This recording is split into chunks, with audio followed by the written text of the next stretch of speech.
Hello, हाँ जी students, कैसे हो? आशा करते हैं आप लोग बहुत अच्छे होंगे। मेरा नाम भारत बाटला और आज हम लोग अपना फर्स्ट वीडियो रिकॉर्ड कर रहे हैं इस चैनल के लिए और फर्स्ट लेक्चर रिकॉर्ड कर रहे हैं। बेसिकली पहले मैं अपना इंट्रोडक्शन दे देता हूँ। मेरा नाम भारत बाटला और मैं पिछले 10 साल से इकोनॉमिक्स ही पढ़ा रहा हूँ, ठीक है। और मैं पीजीटी इकोनॉमिक्स हूँ और साथ साथ मेरी कुछ क्वालिफिकेशंस मैं आपके साथ शेयर कर रहा हूँ। आज हम लोग बेसिकली किस मिशन पे निकले हैं? हम इस मिशन पे निकले हैं कि बहुत सारे बच्चे रूरल एरिया के ऐसे हैं या बहुत सारे बच्चे ऐसे हैं जो ट्यूशन नहीं पढ़ सकते, जिनको स्कूल में फैसिलिटी अवेलेबल नहीं मिल पा रही है। तो 12th क्लास के लिए मैंने सोचा है, 11th के लिए भी 12th के लिए भी कंप्लीट सिलेबस उनका हम लोग यूट्यूब पर फ्री ऑफ कॉस्ट अपलोड कर देंगे विद डिटेल। क्योंकि बहुत सारे यूट्यूब चैनल्स पे मैंने वीडियोस देखी तो बहुत ज़्यादा डिटेल में उनको क्या नहीं दी जा रही है, स्टडी नहीं दी जा रही है। साथ साथ एक इशू और मैं देख रहा हूँ कि नोट्स अवेलेबल नहीं है। तो मैं आपके साथ अपने बने हुए नोट्स भी शेयर कर रहा हूँ जो कि बहुत छोटे फॉर्म में है, जिसको हम एग्ज़ाम के लिए टू द पॉइंट प्रिपेयर कर सकते हैं। और साथ साथ डिटेल्ड एक्सप्लेनेशन के साथ हम अपनी जर्नी शुरू करने वाले हैं। हमें चाहिए क्या? हमें सिर्फ आपका सपोर्ट चाहिए। अगर आपको मेरा लेक्चर पसंद आता है तो आपको करना क्या है, जितने भी स्टूडेंट्स हैं बस उनके साथ इसको शेयर करना है, जिससे ज़्यादा से ज़्यादा लोग इससे बेनिफिट ले सकें। तो अब देखो, जितने भी लोग इसको देख रहे होंगे तो हम लोग अपनी जो सीरीज शुरू करेंगे वो कहाँ से शुरू करेंगे? मैक्रो इकोनॉमिक्स से, ठीक है। मैक्रो इकोनॉमिक्स के अंदर बहुत सारे चैप्टर हैं। अगर हम उनको यूनिट वाइज डिवाइड करें तो सबसे पहला हमारा नेशनल इनकम है। दूसरा अगर हम बात करें तो हमारे पास क्या है? Money and banking. Third unit की अगर हम बात करें तो aggregate demand and aggregate supply. दो चैप्टर बहुत बड़े हैं, जैसे नेशनल इनकम और aggregate demand aggregate supply. Fourth chapter हमारे पास क्या मिलेगा हमें? गवर्नमेंट बजट, जिससे हम लोग अपनी जर्नी की शुरुआत करने वाले हैं यूट्यूब के प्लेटफॉर्म पर। और फिफ्थ चैप्टर हमें क्या मिलेगा? बैलेंस ऑफ पेमेंट, जिसके अंदर फॉरेन एक्सचेंज रेट भी इन्वॉल्व होता है। अगर हम मार्क्स की बात करें तो सबसे ज़्यादा वेटेज किसकी है? एडीएएस की, 12 मार्क्स की। फिर 10 मार्क्स की नेशनल इनकम की है और 6 मार्क्स में ये सारे छोटे छोटे चैप्टर कवर हो जाते हैं। इसका मतलब जो गवर्नमेंट बजट है, अगर हम इसको अच्छे से कर लेते हैं तो हमारे 6 मार्क्स यहाँ पर सिक्योर हो जाएंगे। वन बाय वन करके मैं आपको सारी यूनिट्स कराऊंगा, मज़ा आएगा आपको पढ़ने में। तो हम अपन शुरू करते हैं अपनी क्लासेस, बहुत कम हम अपना टाइम वेस्ट करेंगे। अभी अगर हम देखें तो यहाँ पर सबसे पहले government budget and the economy लिखा हुआ है, ठीक है। हम लोग थोड़ा सा डिटेल वीडियो रखेंगे, यानी कि हो सकता है सब आपको वन शॉट गवर्नमेंट बजट करा रहे हूँ, लेकिन मैं नहीं कराऊंगा। हम हो सकता है 3 लेक्चर में या 5 लेक्चर में इस चैप्टर को कवर करें, तो आप स्पीड तेज करके इसको कवर कर सकते हैं। अभी हम लोग शुरू करने वाले हैं गवर्नमेंट बजट। तो गवर्नमेंट की बात तो हम करेंगे बाद में, पहले समझते हैं बजट क्या होता है। देखो, बजट आपने बहुत बार नाम सुना होगा और बजट नाम जनरली एक कॉमन पीपल तब सुनता है जब वो कुछ खरीदने जा रहा होता है। जैसे मैं अगर अपने फ्रेंड से कहूँ कि यार मुझे कार खरीदनी है, तो वो कहता है तेरा बजट क्या है। मैं अपने दोस्त को बोलता हूँ यार मुझे ना एक मोबाइल खरीदना है, तो वो बोलता है सेम, तेरा बजट क्या है। बेसिकली हो क्या रहा है, जब मैं एक्सपेंडिचर करने जा रहा हूं तो वो कह रहा है पहले ये बता भाई तेरी इनकम कितनी है, तभी तो उसके हिसाब से हम तेरे एक्सपेंडिचर को मैच करेंगे। यानी कि जब भी हम लोग फ्यूचर के बारे में सोचते हैं कि हम फ्यूचर में खर्चा करने वाले हैं, तो पहले हम ये देखते हैं हमारी इनकम कितनी होने वाली है। जैसे अगर हर महीने सपोज करिए मेरी 10,000 रुपीज़ की इनकम है, ठीक है।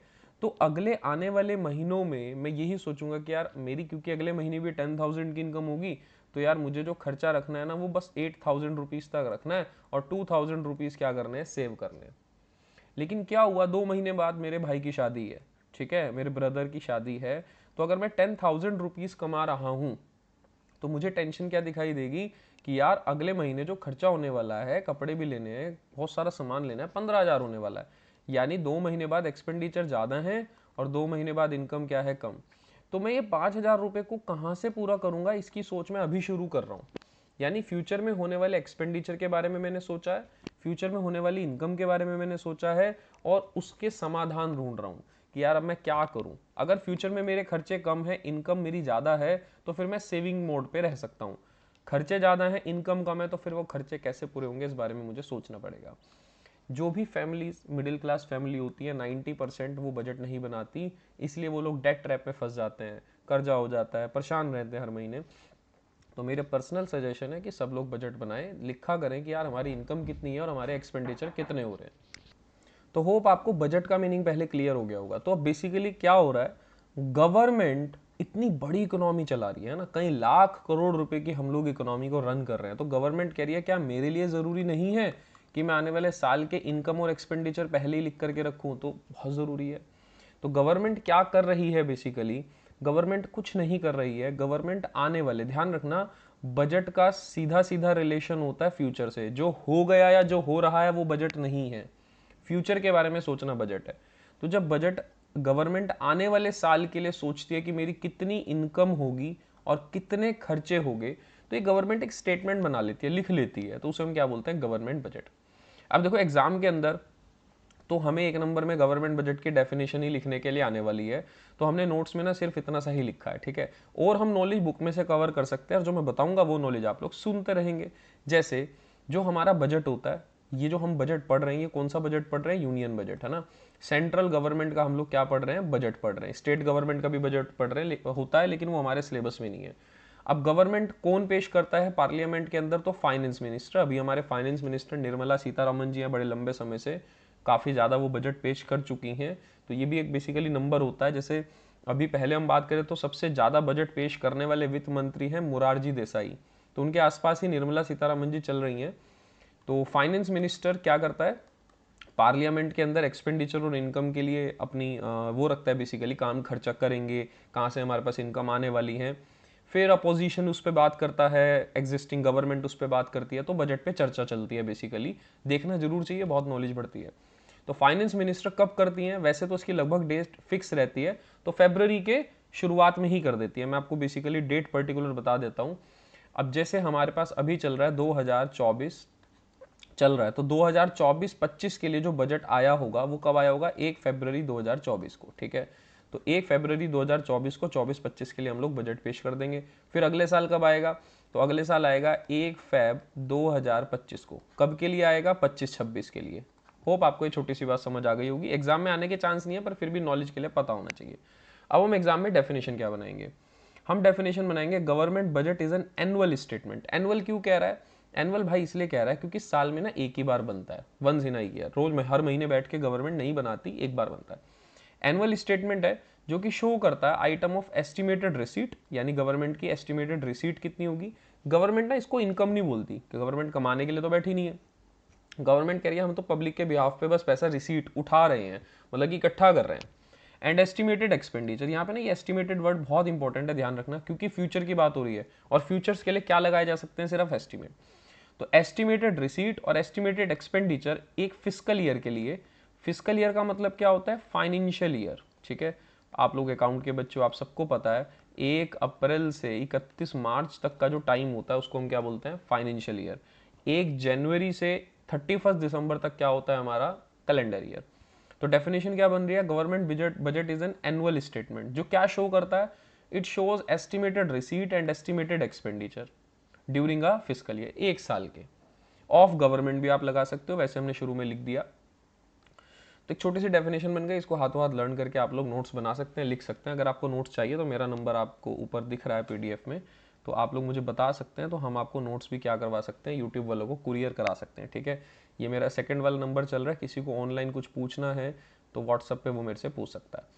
तो गवर्नमेंट बजट क्या है, एनुअल स्टेटमेंट है जो शो करता है एनुअल एस्टिमेटेड रिसीट और एस्टिमेटेड एक्सपेंडिचर एक साल के, एक फाइनेंशियल ईयर के गवर्नमेंट के। अब देखो यार, एक सिंपल सी बात समझो, गवर्नमेंट खाली तो बैठी नहीं, कह रहे खाली बैठी है चलो बजट बना लो, नहीं। गवर्नमेंट के इसके पीछे कुछ क्या होते हैं, ऑब्जेक्टिव्स। और ये ना एग्जाम के लिए भी बहुत इंपॉर्टेंट है, मोस्ट इंपॉर्टेंट है। मतलब 99% ना ऑब्जेक्टिव्स आ ही जाते हैं, जैसे भी आए, चाहे डायरेक्ट आए, चाहे केस स्टडी में आए, चाहे एमसीक्यू में आए, चाहे फिल इन द ब्लैंक में आए, चाहे ट्रू फॉल्स में आए, ये आ ही जाते हैं, ठीक है। तो गवर्नमेंट ना अगर बजट बना रही है तो इसके पीछे गवर्नमेंट के कुछ क्या है, ऑब्जेक्टिव्स। अब वो ऑब्जेक्टिव्स क्या हैं, तो सबसे पहला ऑब्जेक्टिव है गवर्नमेंट का री एलोकेशन ऑफ रिसोर्सेज। तो इसको ना एक एक वर्ड को समझना जरूरी है। जैसे हमने बजट को समझा, मजा आता है, क्योंकि देखो आपने ना गवर्नमेंट बजट की सपोज करो डेफिनेशन रट ली। अब जिंदगी भर आपसे क्या हर कोई गवर्नमेंट बजट की डेफिनेशन ही सुनता रहेगा। अगर उसने आपसे बजट का मीनिंग पूछ लिया तो यार आपको बजट का मीनिंग भी तो पता होना चाहिए ना। बजट का मतलब है जब मैं अपने एस्टिमेटेड एक्सपेंडिचर, एस्टिमेटेड इनकम लिखता हूं तो वो बजट है, गवर्नमेंट लिख रही है तो वो गवर्नमेंट बजट है। ऐसे यहाँ पे एक वर्ड होता है रिसोर्सेज। अब रिसोर्सेज क्या होता है, बहुत आसान लेमैन भाषा में बात करें तो रिसोर्स का मतलब है जो भी इंसान के काम आ जाए वो सब रिसोर्स है। आसान बात हो गई। जो भी इंसान के काम आ जाए वो सब रिसोर्स है। तो हम कह रहे हैं रिसोर्सेज का मतलब क्या है, रिसोर्सेज का मतलब है जो भी इंसान के काम आ जाए वो सब क्या है, रिसोर्स। आज के समय में भाई सबसे बड़ा रिसोर्स है पैसा, क्योंकि हम इससे सब कुछ खरीद सकते हैं, इससे सब कुछ बेच भी सकते हैं इसके लिए। तो रिसोर्सेज क्या है आज के समय में, पैसा। ठीक है, अब गवर्नमेंट क्या करती है, पैसे को रीएलोकेट करती है। एलोकेशन मतलब क्या होता है, बांटना। एलोकेशन का मतलब क्या हो गया, बांटना। बिल्कुल आसान भाषा में पढ़ेंगे जिससे कि यार हर कोई समझ पाए ना। एलोकेशन मतलब क्या हो गया, बांटना। तो हम क्या कर रहे हैं, एलोकेशन कर रहे हैं किसका, रिसोर्स का, यानी पैसों को बांट रहे हैं। बजट के अंदर हम पैसे को बांट रहे हैं अलग अलग सेक्टर्स में। जैसे गवर्नमेंट क्या करती है, अब मैं स्टॉक मार्केट भी देखता रहता हूँ, तो हम लोग क्या करते हैं, बजट के थ्रू हम लोग देखते हैं कि किस सेक्टर पे क्या प्रभाव पड़ेगा स्टॉक मार्केट के अंदर। तो गवर्नमेंट क्या करती है, बेसिकली गवर्नमेंट रिसोर्सेज को अलग अलग सेक्टर्स में क्या करती है, रीएलोकेट करती है। एलोकेट करना मतलब बांटना। जैसे हमारा जो सबसे ज़्यादा पैसा खर्च होता है वो एक सेक्टर पे होता है, उसका नाम है डिफेंस। ठीक है, तो डिफेंस में पैसा रीएलोकेट कर दिया गवर्नमेंट ने। फिर गवर्नमेंट एजुकेशन में भी पैसा एलोकेट करती है, बहुत कम करती है हालांकि। फिर गवर्नमेंट किस में पैसा एलोकेट करती है, हेल्थ सेक्टर में पैसा एलोकेट करती है। फिर हो सकता है फाइनेंस सेक्टर में पैसा एलोकेट करे। तो बहुत सारे ऐसी सेक्टर हमारे देश के अंदर काम कर रहे हैं, तो उनके लिए गवर्नमेंट पैसे एलोकेट करती है कि हम डिफेंस सेक्टर में इस बार 10,000 करोड़ रुपए और ज़्यादा खर्च करेंगे, एजुकेशन सेक्टर में हम 2,000 करोड़ खर्च करेंगे, हेल्थ सेक्टर में हम 3,000 करोड़ खर्च करेंगे, फाइनेंस सेक्टर के लिए हम 5,000 करोड़ का पैकेज लेके आ रहे हैं। तो गवर्नमेंट हर सेक्टर के अंदर अपना इन्वेस्टमेंट बता रही है, हम कितना करेंगे, हम कितना उसको बूस्ट करेंगे। तो गवर्नमेंट ने क्या करा, रिसोर्स एलोकेट करे अलग अलग सेक्टर्स में। फिर नेक्स्ट ईयर आएगा, अच्छा मान लो हमारी चाइना से दोस्ती हो जाती है, पाकिस्तान से भी दोस्ती हो जाती है, तो क्या डिफेंस में इतना पैसा खर्च करने की जरूरत है, नहीं। तो हम कह रहे हैं हम डिफेंस में बस 1,000 ही खर्च करेंगे, और डिफेंस का जो बचा हुआ पैसा है ना वो रीएलोकेट कर देंगे किसमें, एजुकेशन में। अब हम एजुकेशन में 9,000 करोड़ करेंगे। अगर ऐसा हो जाता है तो देश का भविष्य बदल जाएगा। ये डिफेंस में इतना पैसा दुनिया का खर्च हो रहा है ना, आपस में लड़ रहे हैं, तो बहुत ज़्यादा पैसा डिफेंस में खर्च हो रहा है, ये होना नहीं चाहिए। ठीक है, क्या इंसान को इंसान से इतनी सिक्योरिटी की जरूरत पड़ रही है, तो ऐसा होना नहीं चाहिए ना। एजुकेशन और हेल्थ पे सबसे ज़्यादा दुनिया का पैसा खर्च होना चाहिए, लेकिन खैर। तो गवर्नमेंट बेसिकली क्या कर रही है, गवर्नमेंट रीएलोकेट कर रही है रिसोर्सेज को एक सेक्टर से दूसरे सेक्टर में। इस साल इस सेक्टर में ज़्यादा तो अगले साल दूसरे सेक्टर में ज़्यादा, ऐसा गवर्नमेंट कर सकती है। तो क्या लिखा हुआ है, government reallocate the resource from one sector to another sector. ठीक है, in keeping view national priority of country, यानी कि गवर्नमेंट ये देखती है कि मेरे देश की प्रायोरिटी क्या है। जैसे अभी डिफेंस प्रायोरिटी है तो डिफेंस पे ज़्यादा खर्च, डिफेंस प्रायोरिटी नहीं है तो डिफेंस पे कम खर्च। कोरोना आ गया तो क्या करेगी गवर्नमेंट, सारा पैसा हेल्थ पे लगा देगी, यानी कि प्रायोरिटी अभी क्या है, हेल्थ। तो बजट में उस सेक्टर को सबसे ज़्यादा पैसा या रिसोर्स रीएलोकेट किए जाएंगे जो अभी मेरे देश की प्रायोरिटी है, जो अभी मेरे देश की प्रायोरिटी है। तो आप लोग याद कर सकते हैं इसको, एक लाइन छोटी सी लिखी हुई हमने, government reallocate the resource from one sector to another in keeping national priority of a country. Plus government को ना देखना पड़ता है कि यार ये जो पैसा हम रीएलोकेट कर रहे हैं ये इकट्ठा भी तो होना चाहिए, कलेक्ट भी तो होना चाहिए, कहाँ से लाएं पैसा। तो गवर्नमेंट क्या करती है, इस पैसे को कलेक्ट करने के लिए, जब गवर्नमेंट कलेक्ट करने की सोचती है तो गवर्नमेंट एक चीज़ माइंड में रखती है कि यार मुझे ना पैसा कलेक्ट करते हुए दो चीज़ें ध्यान रखनी है। एक तो प्रॉफिट मैक्सिमाइजेशन, और एक सोशल वेलफेयर के बीच में ना मेरा गैप बना, वो एक बैलेंस बना रहे। तो गवर्नमेंट कैसे बैलेंस मेंटेन करती है, government also maintain the balance between profit maximisation and social welfare.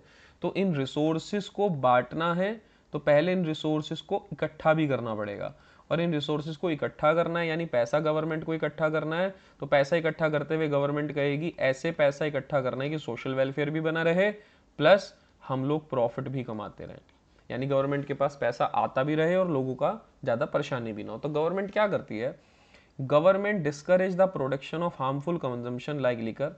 तो गवर्नमेंट क्या करती है, government impose high tax on liquor and through heavy taxes. तो गवर्नमेंट ने क्या करा, टैक्सेस ज़्यादा लगा दिए, किस पे, गवर्नमेंट ने टैक्सेस ज़्यादा लगा दिए उन प्रोडक्ट पे जो लोगों को नुकसान करते थे, लिकर हो गया, सिगरेट हो गया, टबैको हो गया। And encourage the use of khadi product. अब खादी प्रोडक्ट हैं जो गांव के लोग बनाते हैं तो उनको रोजगार ज़्यादा मिले, उनके प्रोडक्ट थोड़े सस्ते होकर के बाजार में बिक जाएं, ज़्यादा सेल हो जाए, तो गवर्नमेंट उन पे क्या दे देती है, सब्सिडी। या एग्रीकल्चरल प्रोडक्ट हैं तो गवर्नमेंट उन पे क्या दे देती है, सब्सिडी, क्योंकि वो लोगों के लिए ज़रूरी है। तो यहाँ हम बेसिकली इस पूरे के पूरे ऑब्जेक्टिव में किसकी बात कर रहे हैं, हम यहाँ पे रिसोर्सेज की बात कर रहे हैं। ठीक है, गवर्नमेंट क्या करती है, रीएलोकेट करती है रिसोर्स को एक सेक्टर से दूसरे सेक्टर में। ये इंपॉर्टेंट वर्ड है, क्या देखते हुए, देश की नेशनल प्रायोरिटी क्या है, जब गवर्नमेंट रिसोर्स को रीएलोकेट करती है और कलेक्ट करती है तो गवर्नमेंट ये देखती है कि भाई प्रॉफिट मैक्सिमाइजेशन और सोशल वेलफेयर अफेक्ट ना हो। इसके लिए गवर्नमेंट क्या करती है, हैवी टैक्सेस लगा देती है, किस पे, लिकर जैसे प्रोडक्ट पे और एग्रीकल्चरल प्रोडक्ट पे सब्सिडी दे देती है। प्लस गवर्नमेंट इसमें एक काम और करती है, मैंने नोट्स में लिख नहीं रखा है, आपको बुक्स में मिल जाएगा। जहां पर भी प्राइवेट सेक्टर इंटरेस्ट नहीं दिखाता प्रोडक्शन करने में, तो वहां पे कौन रिसोर्स रीएलोकेट करती है, गवर्नमेंट। जैसे प्राइवेट सेक्टर ने कहा हम तो गाँव में स्कूल नहीं खोलेंगे क्योंकि वहाँ कमाई नहीं है, तो वहाँ स्कूल कौन खोल देती है, जाके गवर्नमेंट। तो जहाँ पर प्राइवेट सेक्टर प्रोडक्शन करने में इंटरेस्टेड नहीं है वहाँ पर भी रीएलोकेट करती है रिसोर्स कौन, गवर्नमेंट। ठीक है, तो होप आपको पहला जो हमारा ऑब्जेक्टिव था वो अच्छे से क्लियर हो गया होगा। ये बहुत इंपॉर्टेंट एग्जाम के पॉइंट से ध्यान रखना, और कमेंट भर देना यार पहली वीडियो में कि कैसा सेशन लगा, जिससे कि मुझे दूसरा सेशन जब मैं लेके आऊँ तो मुझे मोटिवेशन मिले, और क्या पहले सेशन में इंप्रूव हो सकता है वो भी आप बता सकते हो। ठीक है, दूसरा मेरे पास क्या है, reduce in equality of income and wealth. ये भी गवर्नमेंट जब बजट बना रही होती है तो गवर्नमेंट का एक ऑब्जेक्टिव होता है कि यार मुझे बजट इसलिए बनाना है जिससे मैं ये अचीव कर सकूं। ठीक है,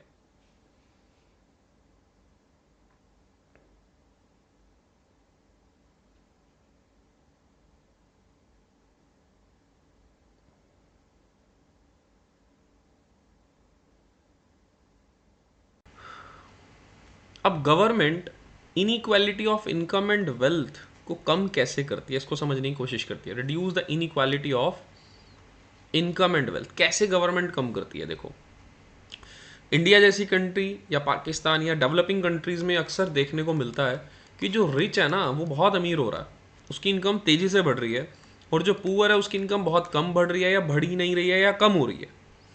यानी कि जो अमीर और गरीब है इसके बीच का जो डिफरेंस है ना वो बढ़ता जा रहा है। मैंने पता नहीं 5 या 7 साल पहले एक रिपोर्ट देखी थी, अब तो ऐसी रिपोर्ट देखने को मिलती ही नहीं है। एक आंकड़ा मैंने देखा था क्या, कि अगर मेरे देश की 100 रुपये इनकम बढ़ी है तो 100 रुपये इनकम बढ़ने में लगभग 70% इनकम 3% लोगों की ही बढ़ गई। यानी कि देश के जो सबसे अमीर लोग होंगे 3%, उनकी 70% इनकम में जंप आ गया। अब जो 30% इनकम बढ़ी है वो 97% इनकम डिस्ट्रीब्यूट कर रही है, तो इनइक्वालिटी और बढ़ गई। क्या हुआ, रिच की इनकम 70% बढ़ रही है, पुअर की इनकम 30% बढ़ रही है, वो भी 97% लोगों में डिस्ट्रीब्यूट होनी है। तो हो क्या रहा है, रिच और अमीर हो रहा है और जो गरीब है वो और गरीब हो रहा है। तो इसी को गवर्नमेंट अपने बजट में कम करना चाहती है। थियोरिटिकल तो गवर्नमेंट बोलती है, ऐसा हो नहीं पाता वो अलग बात है। गवर्नमेंट क्या करती है इसके लिए, टैक्स यूज करती है। ठीक है, टैक्स काफी लंबे समय से लग रहा है, आजादी से पहले हमारे ऊपर लगान लगता था, उसको हम टैक्स बोलते थे। अभी गवर्नमेंट जो टैक्स ले रही है उसको गवर्नमेंट इनकम टैक्स बोलती है, जीएसटी बोलती है। तो जो पब्लिक होती है उससे टैक्स लेकर ही गवर्नमेंट अपना सारा एडमिनिस्ट्रेशन का, डेवलपमेंट का काम करती है, सब हमें पता है। तो गवर्नमेंट क्या करती है, इस टैक्स के through government always try to reduce the inequality of income and wealth through its tax policy. कैसे गवर्नमेंट अपने टैक्स पॉलिसी को क्या करती है, डिजाइन करती है। गवर्नमेंट ऐसे बोलती है, आप स्लैब आपने देखे होंगे कि यार जो 3 लाख तक कमा रहा है ना वो टैक्स मत दो।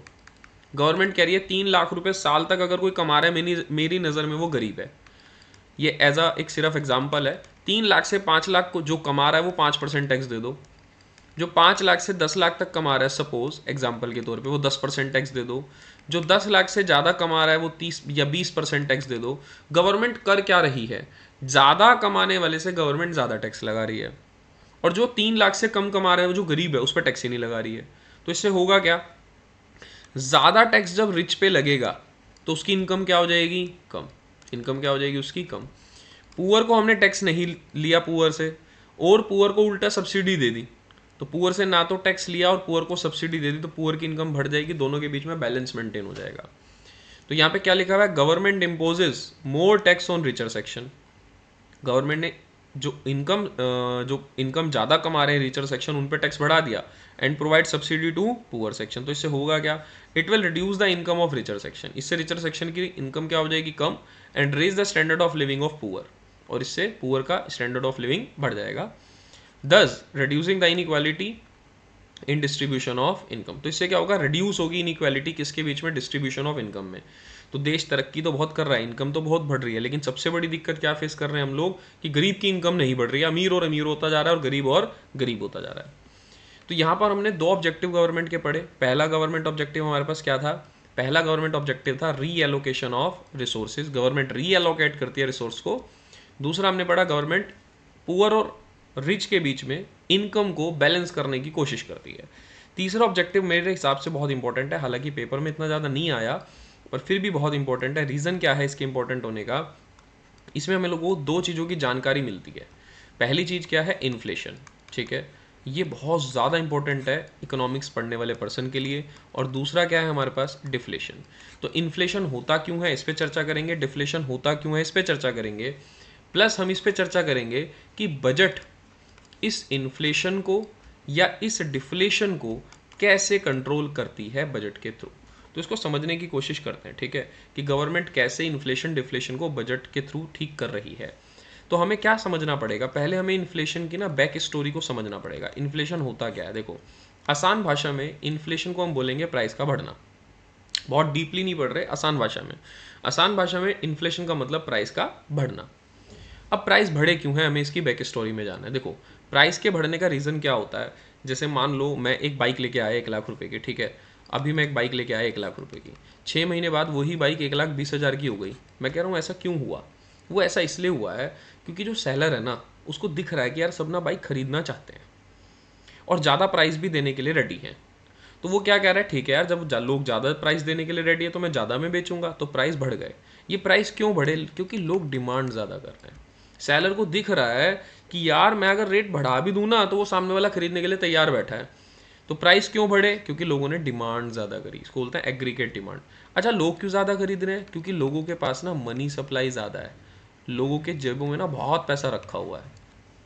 तो मेरी जेब में पैसा ज़्यादा है, मनी सप्लाई ज़्यादा है। ये जो आईफोन है ये महंगा करते जा रहे हैं लगातार, फिर भी लोग खरीदने के लिए तैयार हैं। क्यों?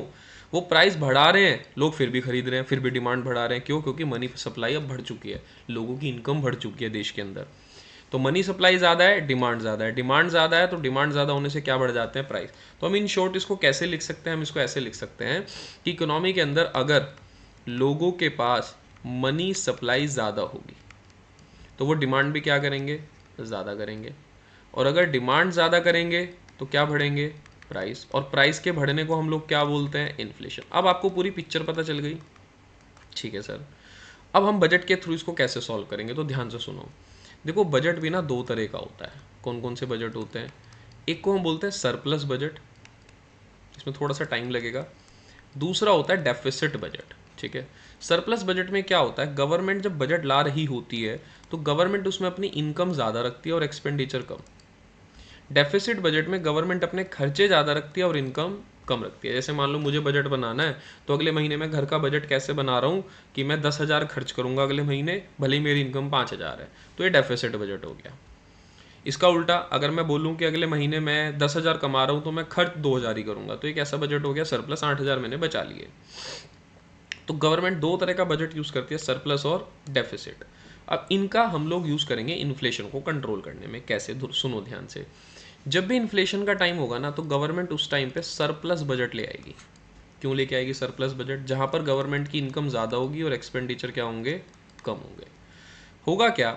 जब गवर्नमेंट अपनी इनकम ज़्यादा रखेगी तो गवर्नमेंट की जो इनकम होती है वो हमारे टैक्स से होती है, यानी गवर्नमेंट वो ज़्यादा रख रही है तो गवर्नमेंट हमसे टैक्स ज़्यादा लेगी। दूसरा, गवर्नमेंट हमारे लिए खर्चा कम करेगी। गवर्नमेंट का खर्चा भी हमारी इनकम होती है, जैसे गवर्नमेंट पुल बना रही है, स्कूल बना रही है, तो वो सब हमारी जेब में ही पैसा आता है। कहीं ना कहीं हम ही कॉन्ट्रैक्टर हैं, हम ही उसमें टीचर बन के पढ़ाएंगे। तो गवर्नमेंट टैक्स बढ़ा के इनकम ज़्यादा कर रही है सरप्लस बजट में, और एक्सपेंडिचर कम करके हमारी इनकम को क्या कर रही है? गवर्नमेंट कम कर रही है। पब्लिक की इनकम को क्या कर रही है? कम कर रही है। तो इन दोनों ही केसेस में हमारे पास मनी सप्लाई क्या हो जाएगी? कम। जब हमारे पास पैसा कम होगा तो हम डिमांड क्या करेंगे? कम। डिमांड कम करेंगे तो प्राइस अपने आप क्या हो जाएंगे? कम, और इन्फ्लेशन कंट्रोल हो जाएगा। यानी कि सरप्लस बजट का जो टारगेट है वो सीधा सीधा किसको कम करना है? मनी सप्लाई को। क्योंकि मनी सप्लाई लोगों की जेब में ज़्यादा थी तभी इन्फ्लेशन हुआ। तो सरप्लस बजट कब लाती है गवर्नमेंट? जब इन्फ्लेशन होता है। क्या होता है? जब इन्फ्लेशन। इसका उल्टा कर दें, अगर डिफ्लेशन होगा तो गवर्नमेंट कैसा बजट लेके आएगी? डेफिसिट। क्यों डेफिसिट बजट लेके आएगी? डिफ्लेशन के टाइम पे लोगों के पास मनी सप्लाई कम है। मनी सप्लाई कम है तो लोग डिमांड क्या कर रहे हैं? कम। लोग डिमांड कम कर रहे हैं तो प्राइस क्या होते जा रहे हैं? कम। क्योंकि सेलर से कोई खरीद नहीं रहा तो सेलर कह रहा है चलो प्राइस ही कम कर दो। तो सेलर का नुकसान ना हो तो गवर्नमेंट कैसा बजट लेके आती है? डेफिसिट। अब गवर्नमेंट उसमें लोगों के लिए खर्चा ज़्यादा करती है और अपनी इनकम कम करती है, यानी टैक्स क्या कर देती है गवर्नमेंट? कम। जब गवर्नमेंट हमसे टैक्स कम लेगी तो हमारे पास पैसा ज़्यादा बचना शुरू हो जाएगा, डिमांड बढ़ाएंगे और धीरे धीरे क्या बढ़ जाएंगे? प्राइस। तो होप आपको ये समझ आ गया होगा। समझ नहीं आया तो एक बार कमेंट सेक्शन में लिख देना, दोबारा अगली वीडियो में इसको फिर से बता देंगे। तो क्या लिखा हुआ है? Government always try to reduce the business fluctuation to achieve objective of economic stability. हमें इकोनॉमिक स्टेबिलिटी चाहिए, ना हमें ज़्यादा बड़ा इन्फ्लेशन चाहिए, ना ज़्यादा बड़ा डिफ्लेशन चाहिए। देखो इन्फ्लेशन थोड़ा बहुत हो तो चल जाता है, ज़्यादा नहीं होना चाहिए। Government use surplus budget during inflation, इसकी कहानी मैंने बता दी। सरप्लस बजट कब लाती है? वो इन्फ्लेशन के टाइम पे, जिससे पब्लिक की इनकम कम हो जाए। And deficit budget during deflation. It helps to maintain the stability of price in economy. तो होप आपको तीनों ऑब्जेक्टिव समझ आए होंगे, मुझे उम्मीद है। नोट्स आपको मिल गए, कॉपी में मेंटेन कर लो। चौथा जो ऑब्जेक्टिव है इकोनॉमिक ग्रोथ, इसको अभी पढ़ने की जरूरत नहीं है, नीड होगी तो मैं बाद में पढ़ा दूंगा, क्योंकि पेपर में आता तो है नहीं कोई खास, और इन्हीं सब का मिक्सचर इकोनॉमिक ग्रोथ हो जाता है। तो तीन जो ऑब्जेक्टिव सबसे इंपॉर्टेंट थे वो मैंने आपको पढ़ा दिए। अगले लेक्चर के अंदर हम लोग चर्चा करेंगे, किसकी चर्चा करेंगे वो मैं बता देता हूँ डेफिनेशन में से। हमने यहाँ पे दो चीज़ें लिखी थी। क्या दो चीज़ें लिखी थी? एस्टिमेटेड रिसीट और एस्टिमेटेड एक्सपेंडिचर। तो हम लोग कल दो चीज़ों की चर्चा करेंगे, मतलब अगले लेक्चर के अंदर, कि जब हम एक्सपेंडिचर को क्लासीफाई करेंगे तो किस में करेंगे, डिवाइड करेंगे तो, और रिसीट को डिवाइड करेंगे तो किस में करेंगे। गाइस सेशन अच्छा लगा? अपने फीडबैक जरूर देके जाना। Thank you so much guys.